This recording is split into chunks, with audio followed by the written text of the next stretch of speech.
बैंगलोर के दिल में, जहां ट्रैफिक कभी नहीं सोता, जहां कांच की इमारतें हर दिन ऊंची होती जा रही हैं, वहां एक ऐसी जगह है जो इस सदी की नहीं लगती। एक ऐसी जगह जहां खामोशी आवाज से ज्यादा भारी लगती है। एक ऐसी जगह जहां पेड़ साम्राज्यों से भी ज्यादा पुराने हैं। ये लाल बाग बोटैनिकल गार्डन है। अधिकतर लोगों के लिए लाल बाग बस एक पार्क है, सुबह की सैर की जगह, पिकनिक का स्पॉट, फूलों की प्रदर्शनी। लेकिन इसकी हरियाली के नीचे लाल बाग छुपाए हुए हैं ऐसी कहानियां जो कभी बताने के लिए नहीं थीं। कहानियां जो दबी हुई हैं मिट्टी में, पत्थरों में और समय में। लाल बाग के अंदर एक विशाल चट्टान खड़ी है। ज्यादातर लोग उसके पास से ऐसे ही निकल जाते हैं। कुछ उस पर बैठ जाते हैं, कुछ सेल्फी ले लेते हैं। बहुत कम लोग जानते हैं कि वे किसे छू रहे हैं। ये चट्टान 3 अरब साल से भी ज्यादा पुरानी है। ये जंगलों से पहले थी, जानवरों से पहले, इंसानों से पहले, यहां तक कि हवा में ऑक्सीजन आने से भी पहले। जब ये चट्टान बनी थी, तब धरती आग और तूफानों से भरा एक हिंसक ग्रह थी। इस पत्थर ने देखा है महाविनाश, महाद्वीपों का खिसकना, सभ्यताओं का जन्म और अंत, और आज ये लाल बाग में खामोशी से खड़ी है। स्थानीय लोग कहते हैं कि इस चट्टान के पास कुछ अलग सा महसूस होता है, ज्यादा शांत, ज्यादा भारी।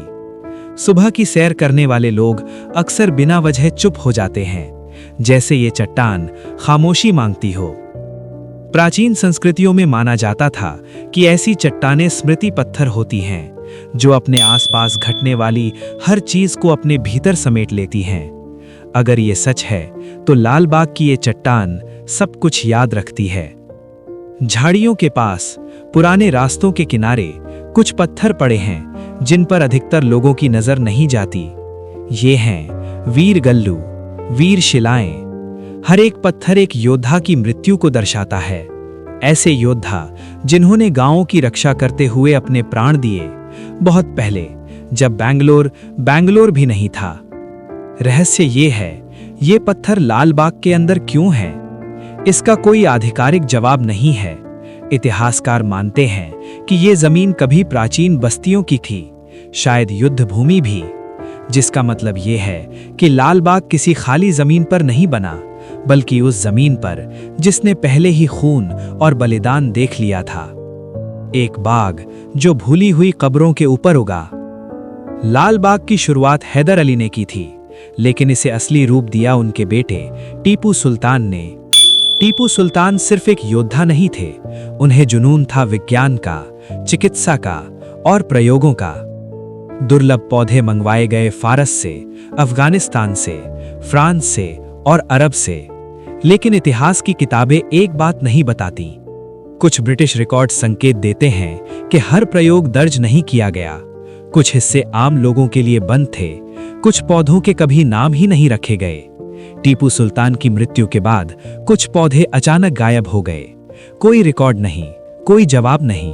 क्या वे औषधीय थे, जहरीले थे या कुछ और? शायद हम कभी नहीं जान पाएंगे। ग्लास हाउस लाल बाग की पहचान है, खूबसूरत, शानदार, शांत, लेकिन इसका इतिहास कुछ और ही कहानी कहता है। ये लंदन के क्रिस्टल पैलेस से प्रेरित था, जो ब्रिटिश सत्ता का प्रतीक था। टीपू सुल्तान की हार के बाद बना ये ढांचा एक खामोश संदेश था।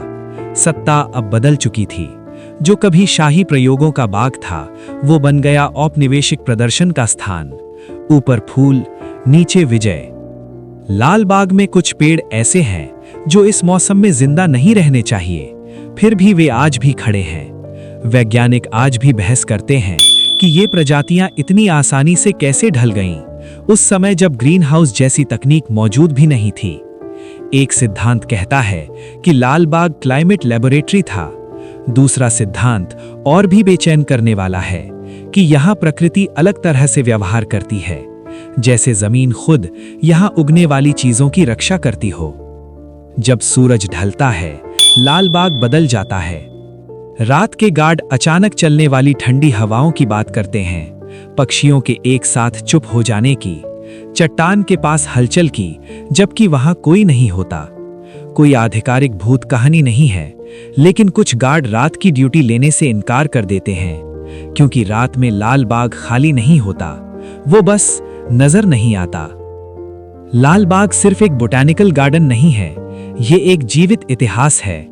एक ऐसी जगह जहां प्राचीन धरती आधुनिक अराजकता से मिलती है, जहां भूले हुए योद्धा फूलों के नीचे सोते हैं, जहां प्रयोग, साम्राज्य और प्रकृति एक दूसरे में घुल मिल जाते हैं। यहां हर पत्ता इतिहास का गवाह है, हर पत्थर समय को अपने भीतर समेटे हुए है।